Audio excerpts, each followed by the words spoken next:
kita ada adik-beradik hebat.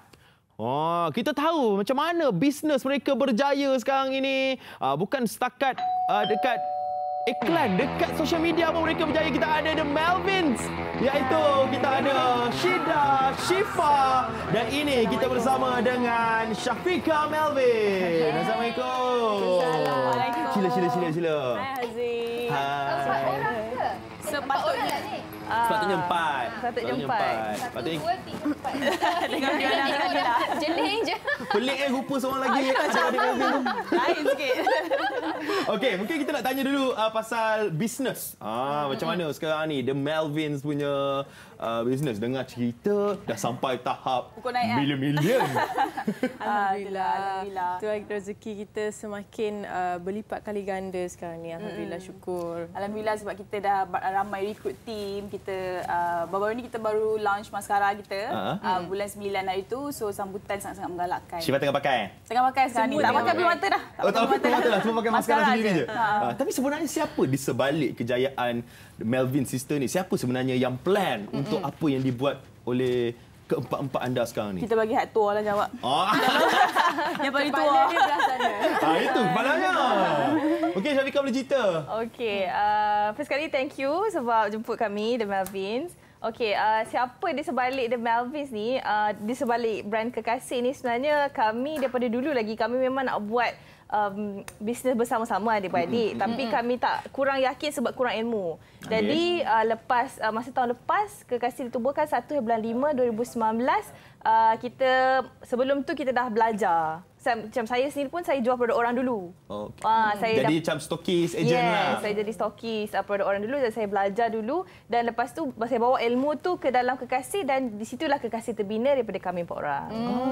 Okey, kalau kita tengok kan sebenarnya kan 3 orang yang ada dekat sini lah. 3 yang tu dah jelingan tahajud. Memang macam tu. Macam tu Kita tengok 3 mempunyai perwatakan yang berbeza. Of course. Okey. Macam mana adik-beradik The Melvins ni kan bergabung bersama untuk buat bisnes kan dan sebagainya? Tak gaduh dan sebagainya. Adik-beradik selalu kalau buat bisnes ke buat company sesama, mesti ada benda yang jadi. Kalau tengok drama lah. Kita orang masa tak buat bisnes tu memang bergaduh. So bila dah buat bisnes lagi bertambah gaduh tu lah. Itulah perwatakan yang berbeza di antara kami berempat ni, menyempurnakan lagi The Melvins tu sebenarnya.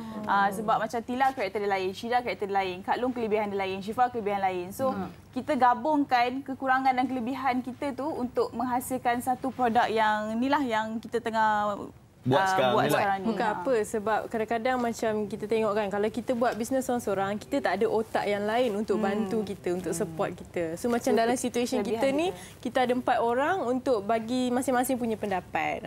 So itulah bestnya bila buat bisnes adik-beradik. Dulu kita ada dengar lagu, berdua lebih baik. Berempat pun lagi. Happy. Lagi kaya. Kan? Ni hint ke? Ini hint ke, Haziq? Bukan, kita cakap pasal berempat adik-beradik. Ya Allah, dia dah fikir lain dah. Asal laki cakap benda tu je jadi lain. Okey, tapi bukan setakat adik-beradik punya faktor. Faktor yang lagi satu adalah ada antara kalian semua yang dah memang sedia ada famous dekat social media, yang memang popular di social media, mempunyai followers yang ramai. Mungkin dari situ juga sebenarnya antara faktor kelebihan untuk brand The Melvin ni sendiri. Betul. Kita tak menafikanlah benda tu. Macam Tila sendiri dia dah ada 3 million followers. Betul. Lepas tu Syifa ada tak banyak, tapi orang kata benda tu support lah. Cukup banyak tu cukup makan lah. Boleh lah. Half million. Dia macam dalam 4 orang ni, dia kena ada like orang ni, dia kelebihan dia dekat marketing. Macam saya kelebihan saya dengan Syida kelebihan kami dekat management. Jadi macam dia melengkapi tau, sebab dia dalam kami percaya dalam satu tim tu dia kena ada otak hijau dan otak merah.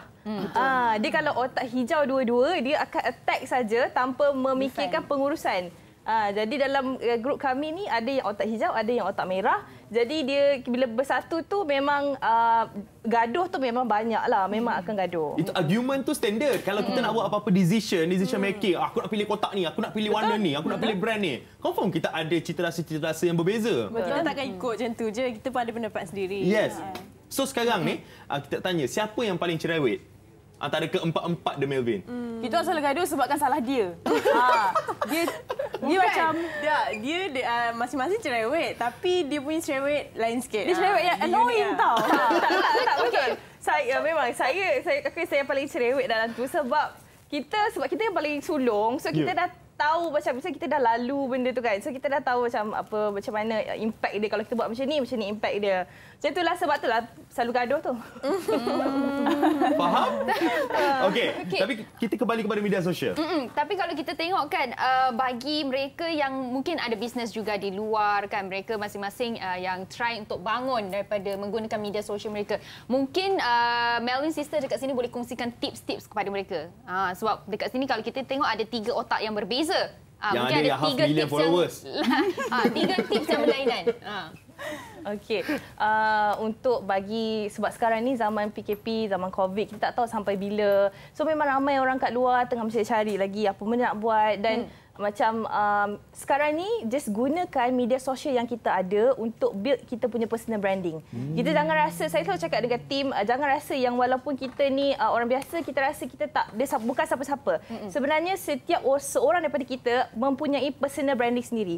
So build your personal branding and you buat je. Tapi kalau ikutkan pengalaman kami, gunakan pengalaman menjual orang punya produk dulu sebagai tempat untuk kita kaut ilmu dan lepas tu kita berkembang.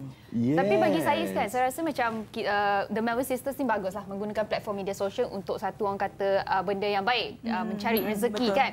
Tapi mungkin boleh kongsikan juga bagi mereka yang ada media sosial apa yang mereka tak patut buat supaya tak orang kata memberi pengaruh yang tidak baik kepada orang lain di situ. Syida ada jawapan kot.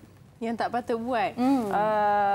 Kalau kepada korang yang kat luar sana yang teringin sangat nak buat produk ataupun nak buat brand sendiri, jadi influencer.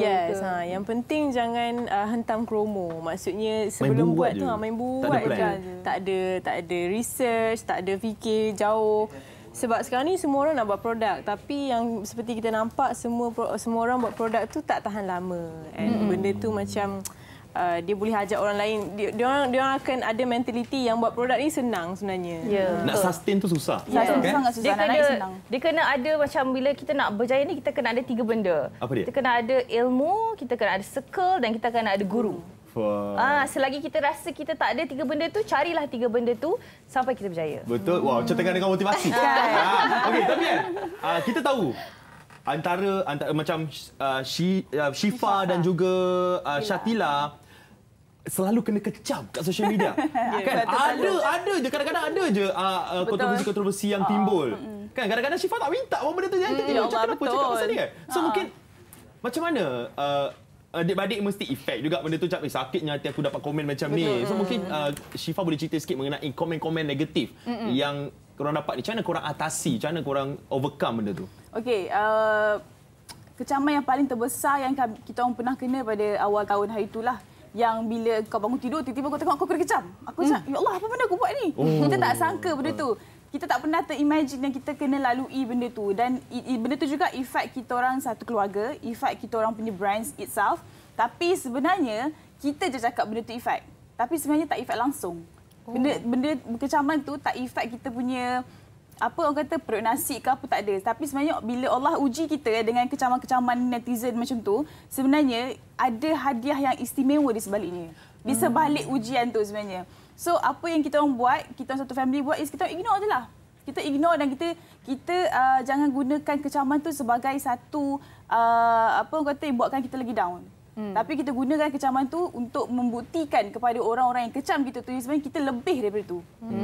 So kita just off comment kalau boleh dan jangan stay away lah dari social media untuk 2-3 hari je. Kalau off comment, followers boleh naik tak? Naik. Yang 1/2 juta tu sebab tu lah. Oh, sebab off comment. Alright, saya try off comment. Saya try off comment lepas ni. Alright, kita ucapkan terima kasih kepada The Melvins hari ni sebab sudi bersama dengan kita. Banyak benda sebenarnya nak tanya. Mungkin Syafiqah nak cerita, nak motivasi lagi kan. Nak buat ceramah lagi kan kita. Nanti kecam dia. Kecam dia. Okey, kita ucapkan terima kasih kepada Syafiqah, Syifa, Syida dan juga Hatila yang tengok kita sekarang ni, Hatila. Alright, kita nak ucapkan terima kasih. Semoga berjaya dengan bisnes sekarang ni yang dah million sekarang. InsyaAllah lah.